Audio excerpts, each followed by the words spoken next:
सवाल है कह रहा है दिखाइए कि x बराबर -3 समीकरण 2x² प्लस 5x माइनस 3 बराबर 0 का एक हल है।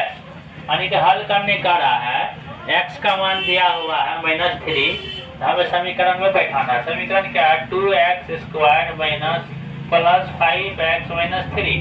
जहाँ x का मान क्या रखेंगे, यहाँ गुना डालेंगे, x है गुना में 2 का गुना डालेंगे, x का मान -3 का होल स्क्वायर प्लस 5 गुना -3 का होल स्क्वायर नहीं होगा -3, इसको स्क्वायर करेंगे तो कितना हो जाएगा 3 का स्क्वायर 3 दिया 9, यानी कि -3 गुना -3 हो जाएगा 9, माइनस गुना माइनस प्लस।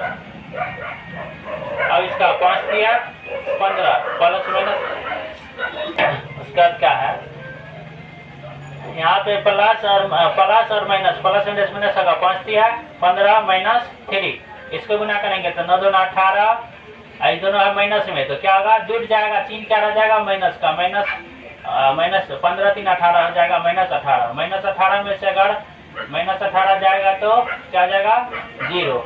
x का मान जब भी कहेगा इस तरह से समीकरण दिया हुआ रहेगा तो हल करना है, माइनस में रहेगा तो इस तरह से, प्लस में रहेगा तो और आसान रहेगा। दूसरा सवाल ये अलग नियम से है, दोनों कक्षा 10 का सवाल है।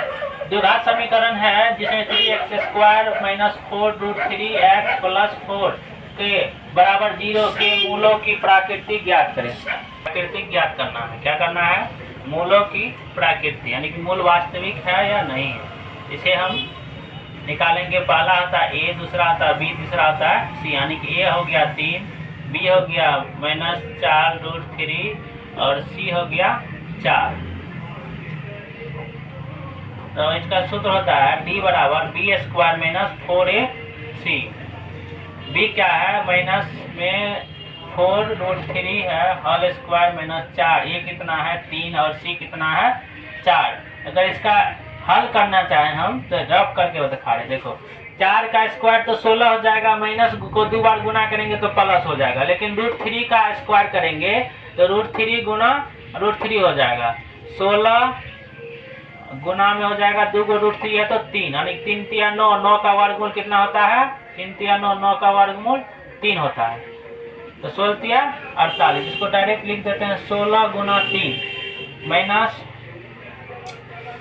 4 चौके 16, 16 3 48, यानी कि ये 48 माइनस 48, दोनों 48 में से 48 जाएगा 0, तो क्या मूल वास्तविक है, मूल वास्तविक है, यही इतना ही निकालना है। प्राकृतिक मूलों की प्राकृतिक इतना निकाल के छोड़ देना।